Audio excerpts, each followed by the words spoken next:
اعوذ باللہ من الشیطان الرجیم بسم اللہ الرحمن الرحیم الف لام میم ذالک الکتاب لا ریب فیہ ھدی للمتقین۔ قابل احترام بزرگوں، کل آپ کے سامنے سورہ بقرہ کے کچھ فضائل بیان کیے گئے تھے، کچھ فضائل مزید بیان کرنے کا ارادہ ہے، اور یہ بھی ذکر کیا تھا کہ جس چیز کی فضیلت بیان کی جاتی ہے اس چیز کا آدمی کے دل کے اندر شوق پیدا ہوتا ہے اور عمل کے اندر آسانی پیدا ہوتی ہے اور جذبہ پیدا ہوتا ہے۔ چنانچہ اللہ کے رسول صلی اللہ علیہ وسلم نے فرمایا، سورہ بقرہ سیکھو اور اس کا سیکھنا برکت ہے اور اس کا چھوڑ دینا حسرت ہے۔ اللہ کے رسول صلی اللہ علیہ وسلم کیا فرما رہے ہیں؟ سورہ بقرہ کا سیکھنا کیا ہے؟ برکت ہے، اور اس کا چھوڑ دینا کیا ہے؟ حسرت ہے۔ یہ جادوگر اس کی طاقت نہیں رکھتے، اس کا چھوڑ دینا کیا ہے؟ حسرت ہے۔ جادوگر اس کی طاقت نہیں رکھتے۔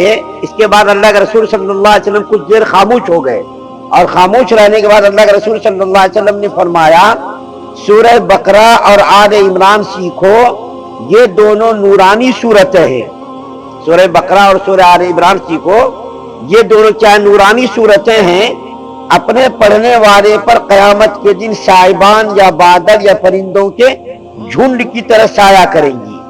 قیامت کے دن جو آدمی سورہ بقرہ اور سورہ آل عمران کی تلاوت کرے گا کثرت سے، تو قیامت کے دن یہ سائبان کی طرح یا بادل کی طرح یا پرندوں کے جھنڈ کی طرح پڑھنے والے پر یہ سورت کیا کرے گی؟ سایہ کرے گی۔ اللہ کے رسول صلی اللہ علیہ وسلم نے مزید فرمایا، قرآن پاک پڑھا کرو، روز قیامت شفاعت کرے گا۔ قرآن پاک حدیث شریف کے اندر آتا ہے، اللہ کے رسول صلی اللہ علیہ وسلم نے فرمایا، قیامت کے دن روزہ اور یہ قرآن دونوں کیا کریں گے؟ شفاعت کریں گے۔ یہاں پہ روزے کا تو ذکر نہیں ہے، صرف قرآن کا ذکر ہے۔ اللہ کے رسول صلی اللہ علیہ وسلم نے فرمایا کہ قرآن پڑھا کرو، قرآن قیامت کے دن کیا کرے گا؟ شفاعت کرے گا۔ دو نورانی صورتیں سورہ بقرہ سورہ آل عمران کو پڑھا کرو، یہ دونوں قیامت کے دن اس طرح آئیں گی گویا دو صاحبان یا دو ابر ہیں یا پر کھولے ہوئے پرندوں کی جماعت ہیں، اپنے پڑھنے والوں کی سفارش کریں گی قیامت کے دن یہ صورتیں۔ تیسری روایت میں اللہ کے رسول صلی اللہ علیہ وسلم فرماتے، قیامت کے دن قرآن اور قرآن پڑھنے والے کو بلایا جائے گا تو آگے آگے سورہ بقرہ اور سورہ آل عمران ہوگی۔ قرآن پڑھنے والے کو اللہ تعالیٰ قیامت کے دن بلائیں گے کہ تم دنیا کے اندر قرآن پڑھا کرتے تھے، ادھر آؤ، اجر دیں گے، ہم اس کا بدلہ دیں گے۔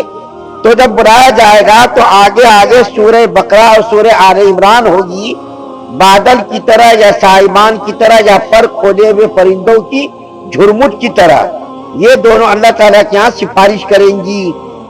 تو یہ تین چار روایات آپ کے سامنے بیان کی۔ کل میں نے آپ کے سامنے وعدہ کیا تھا دو واقعات بیان کرنے کا، ایک ہے حضرت اسید بن حضیر رضی اللہ تعالیٰ عنہ کا واقعہ، اور ایک ہے ثابت بن قیس بن شماس رضی اللہ تعالیٰ عنہ کا واقعہ۔ حضرت اسید بن حضیر رضی اللہ تعالیٰ عنہ ایک بڑے مقام کے صحابی ہیں۔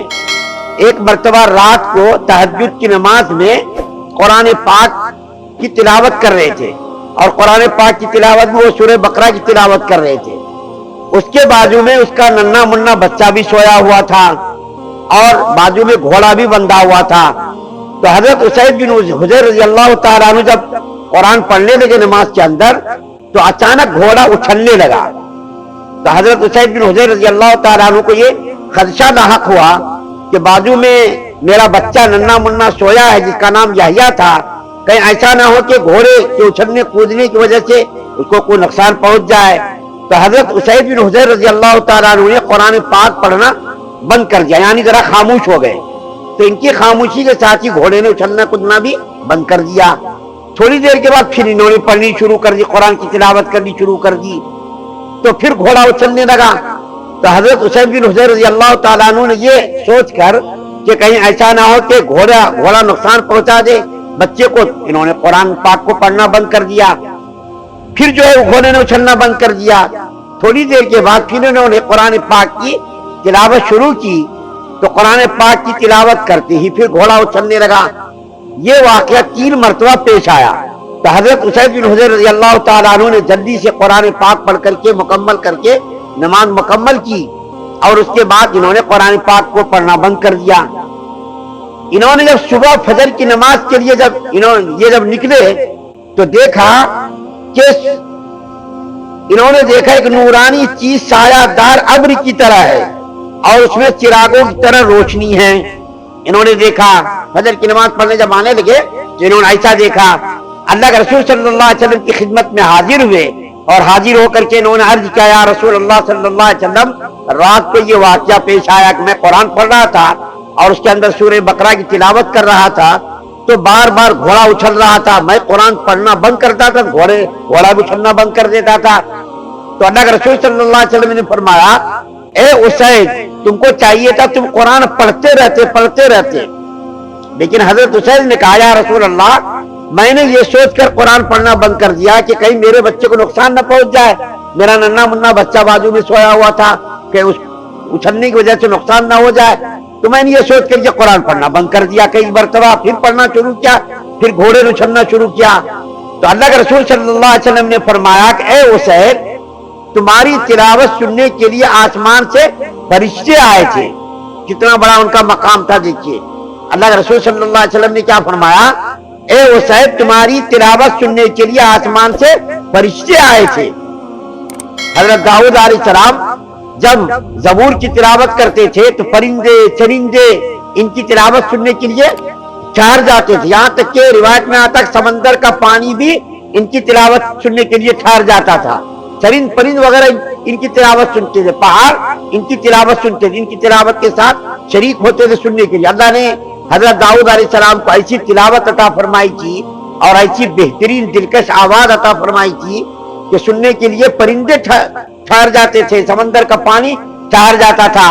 لیکن اللہ کے رسول صلی اللہ علیہ وسلم کے دیوانوں کا حال دیکھیے، عاشقوں کا حال دیکھیے کہ ان کی تلاوت سننے کے لیے پرندے نہیں، چرند نہیں، سمندر کا پانی نہیں ٹھہرتا، بلکہ آسمان سے فرشتے زمین پر آتے تھے، کتنا بڑا ان کا مقام تھا۔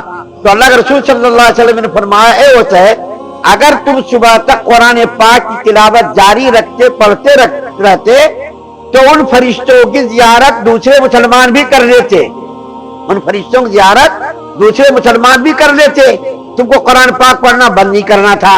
لیکن حضرت اسید رضی اللہ تعالیٰ عنہ نے عرض کیا، یا رسول اللہ، میں نے اس خدشے کے تحت قرآن پاک کو پڑھنا بند کیا کہ میرے بچے کو نقصان نہ ہو جائے۔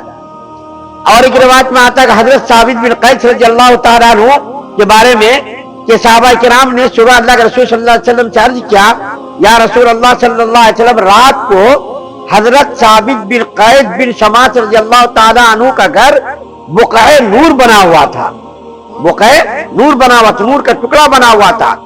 تو اللہ کے رسول صلی اللہ علیہ وسلم نے ارشاد فرمایا، شاید رات کو ثابت بن قیس نے سورہ بقرہ کی تلاوت کی ہوگی، سورہ بقرہ کی تلاوت کی ہوگی، اس تلاوت کی برکت سے اس کا گھر بقعہ نور بنا ہوا تھا، نور کا ٹکڑا بنا ہوا تھا۔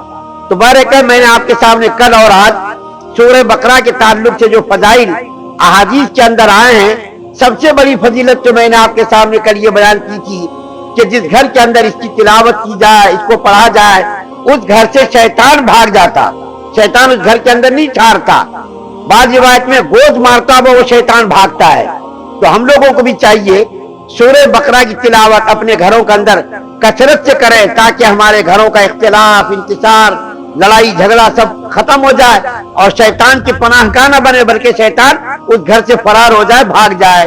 تو بہرکہ 2 دن میں نے آپ کے سامنے سورہ بقرہ کے فضائل بیان کیے، یہ سوچ کر کے ان فضائل کے بیان کرنے کی وجہ سے سورہ بقرہ کی تلاوت کا ذوق اور شوق ہمارے اندر پیدا ہو۔ انشاءاللہ ہفتے کے دن سے سورہ بقرہ کی تفسیر اور اس کی تھوڑی تھوڑی آیت کی توضیح بیان کی جائے گی۔